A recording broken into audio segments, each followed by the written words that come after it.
Ndabaramukije aho muherereye hose, umwe wese imihingo aherereyemo. Hanyuma nkaba nitwa Manirambona Anatali, nkaba mvuka mu ntara ya Gitega.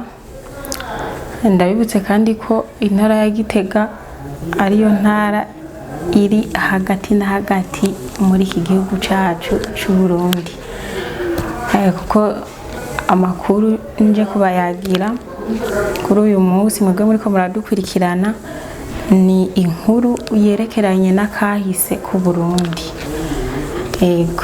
Inkuru rero yanje fise nje kubayagira ko ni inkuru yerekeranye n'umuganuro waho hambere hahise. Wewe uriko uradukurikirana ushobora kwibaza ati umuganuro ni iki? Umuganuro wari umunsi mukuru uhambaye cyane. Aho hambere hahise abarundi bawufata nk'umunsi mukuru ukomeye, bawuhimbaza uko umwaka utashe, bawuhimbaza mu kwezi kwa Kigarama. Umunsi mukuru rero w'umuganuro abarundi barawuhimbaza, ndetse n'umwami yaba ari ku ngoma, kuko wari ufitiye akamaro kanini cyane abarundi ndetse n'Uburundi, eka mbere n'umwami.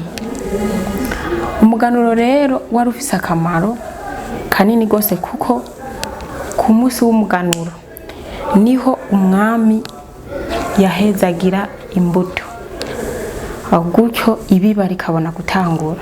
Uko guhezagira imbuto yaratanga umwaka w'amasaka, gutyo akaba ahezagiye imbuto. Yarahezagira kandi isi.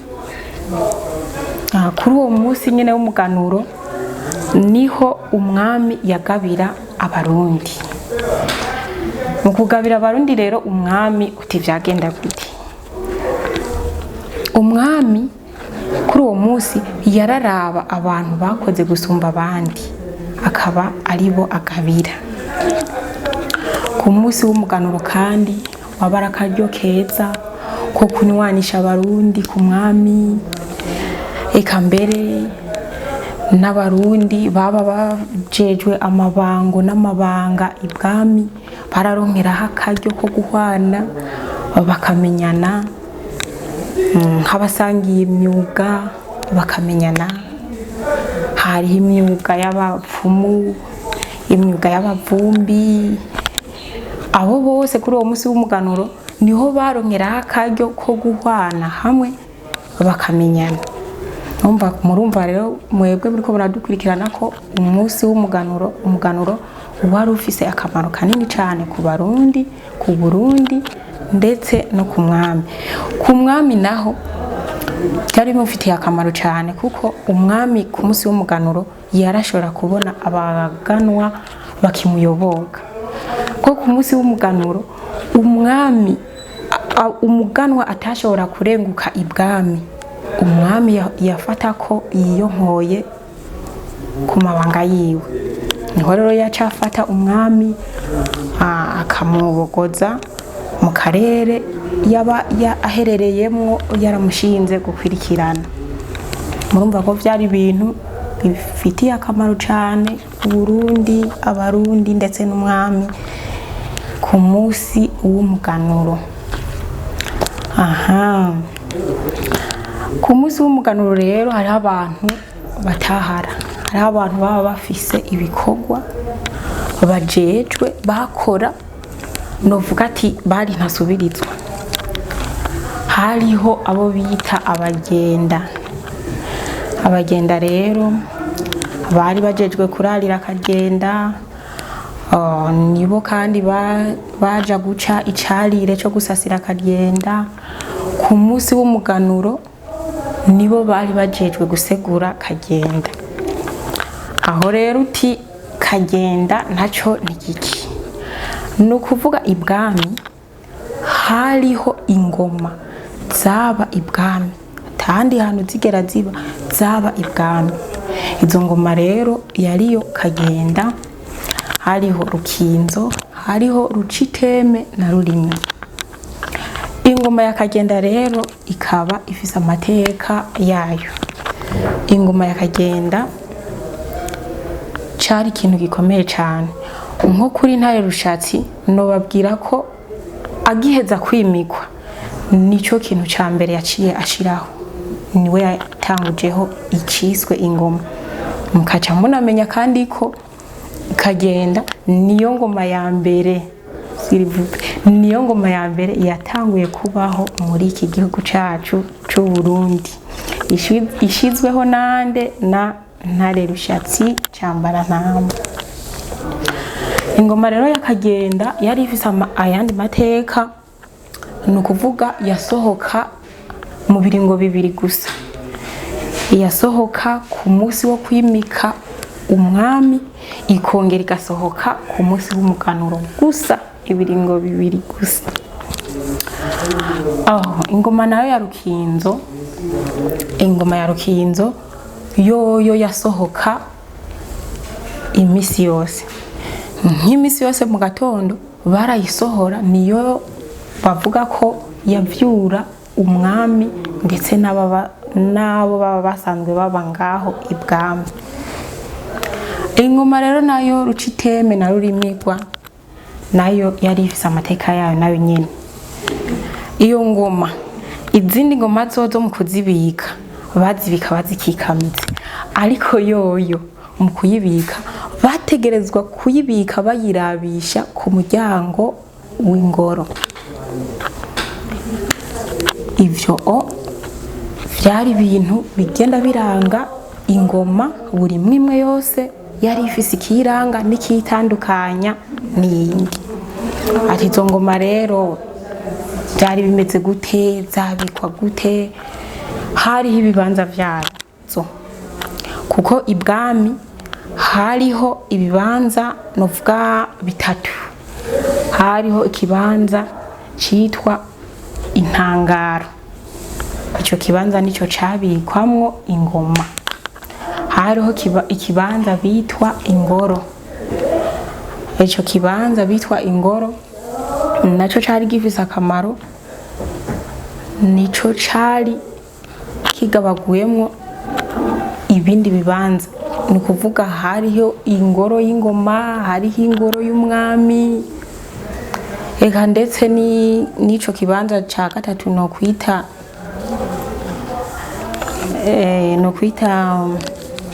ingoro, no kwitwa ikigo, cari kibanza c'inyuma nyuma.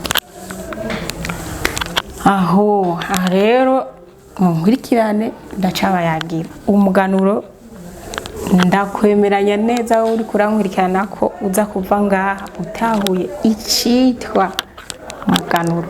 We gusa unkurikirane gusa. Umuganuro rero warongorwa n'umurisho w'ingoma.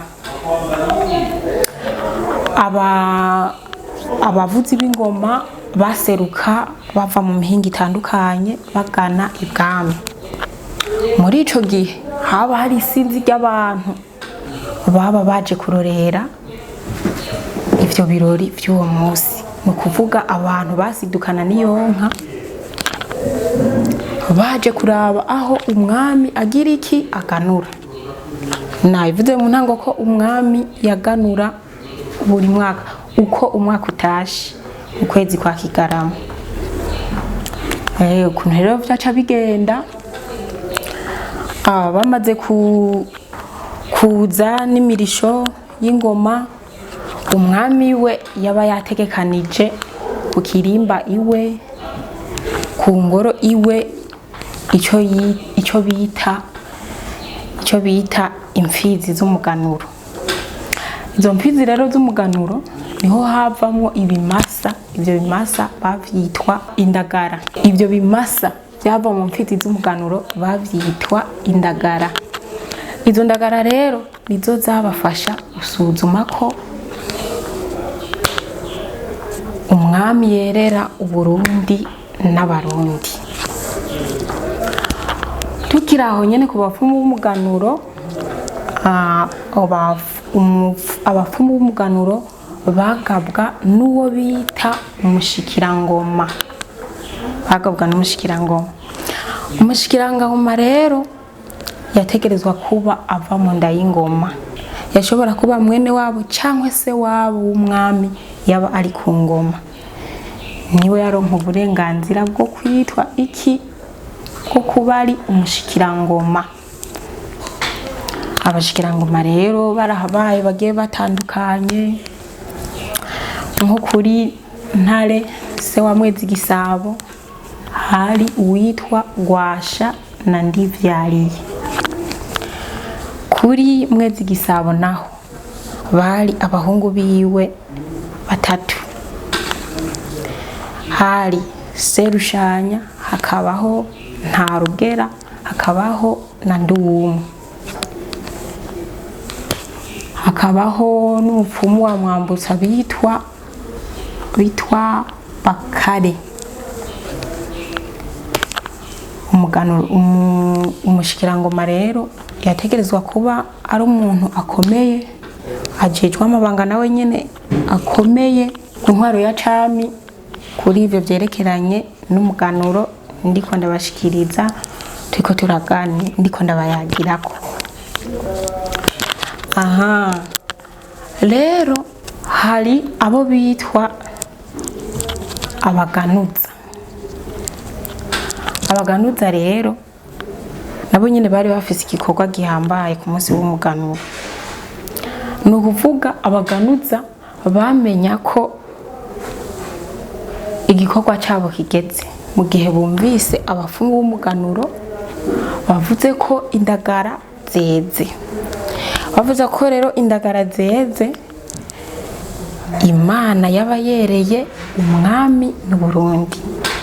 Muri ico gihe rero baca baja kurarura abaganuza aho bari bamaze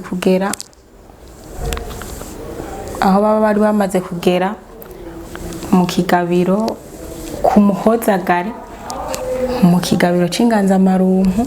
Ikigabiro c'inganzamarumpu rero cari icibare c'umwami mu gikonge ca Saga. Ni ukuvuga niho abaganuza bashikira bazanye amuki y'umuganuro. Muti rero amuki y'umuganuro nayo yaba aramaki, bwaba ari ubumera n'ibindi bijanye bakoresha mu gutegura umuganuro. Baca bavagaho bashogomanga bukebuke twayo muki no kukirimba. Bashitse uwaba afise igikorwa gihambaye yaba ari umuganuza mukuru yitwa Ntare y'Inkoma. Ngo Ntare w'inkoma rero niwe yategura umutsima, hanyuma akagira iki, akawushikiriza umwami. Awushikirije umwami yarakora kabiri kuri kagenda, hanyuma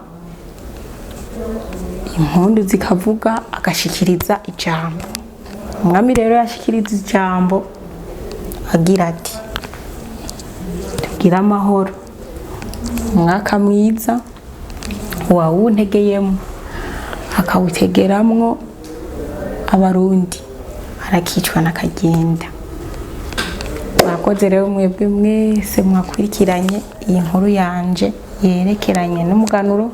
Ndibaza ko mwahamenye vyinshi, mwahungukiye vyinshi, muyisangize n'abandi, kuko urugwaruka turiko turaruka ubu usanga twiziye aya makuru nyene y'ubu, ugasanga ibintu vya kera by'imico n'akaranga twaravyibagiye, twataye hariya, nta makuru dufise cambu n'ababandi.